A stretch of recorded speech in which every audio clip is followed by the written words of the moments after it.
So I sat down to watch this knowing that it was going to be absolute garbage, and I was going to do a review absolutely destroying it.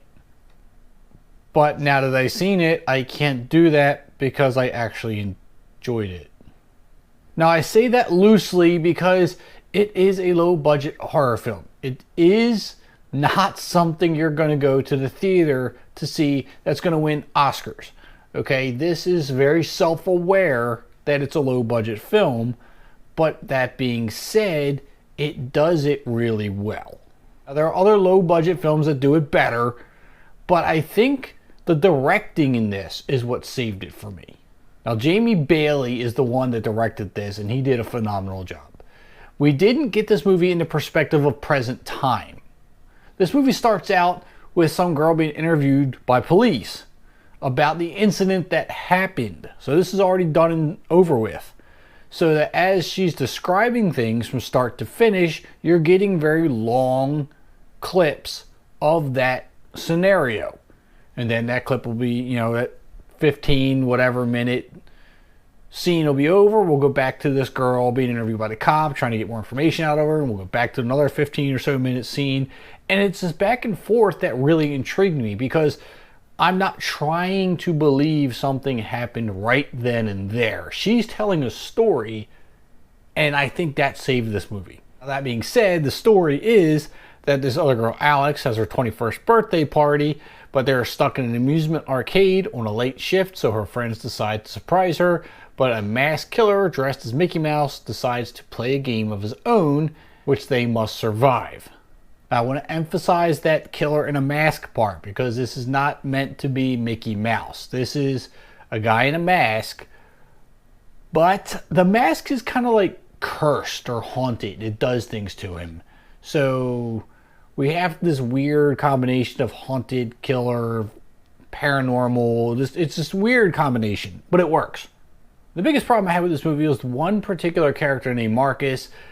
The guy playing him, Callum Syek, I think is how you pronounce his name.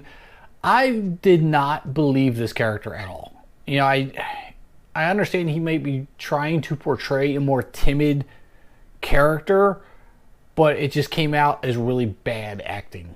Like, I did not believe this character was timid. I didn't believe he was scared of a lot of things. I just believed his acting was bad. That's just all I had to say about that.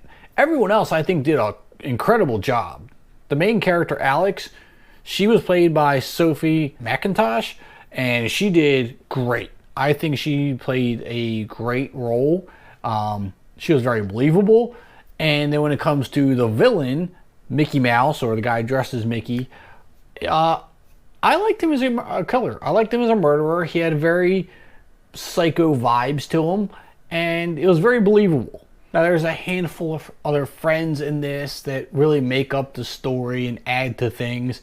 But what interests me the most was one particular character named Rebecca. She was dressed up in this gothic outfit, and her character kind of stood out because she was different than all the other ones. There was no other goth type characters in here, and she's the one that confused me by the end of the movie. Like, I thought this story was going somewhere, and then by the time we got to the end, I was like, this doesn't add up. Something's not right here. I'm not quite grasping. There's something she's not saying. The story's not complete the way she's telling it. So by the time this movie's over, I'm like, there's a lot left to the imagination on how this could have ended or what started it all. And then there's a little post-credit scene that even throws more confusion into the mix. And I'm like, man, I want more explanation. And maybe that's part of the whole intrigue to this movie, is what's not said or what's not done. And there's loopholes in the story, in the film, that have me interested in it. Because I'm still thinking now, like, more about this character. And that's what I like in a movie. I want something that's got to have me thinking, that's going to have me thinking about it after I've already watched it. Like, I'm days down the road now, and I'm like, I'm still trying to piece this together. But that's good. That's, a film did its job in my book if you left me constantly thinking about it. Now, as far as the special effects and stuff are concerned, kill scenes, they're simple. They're not extravagant. It's not something you haven't seen before. Some of it are done off screen, some of it are on screen, but it sticks to a very simple slasher type effect. So don't expect a whole lot of real uniqueness. I know this got a low rating online, and I know there's a lot of fans that are going to hate on this movie, and that's fine, because this is not going to appeal to everybody, that's for sure.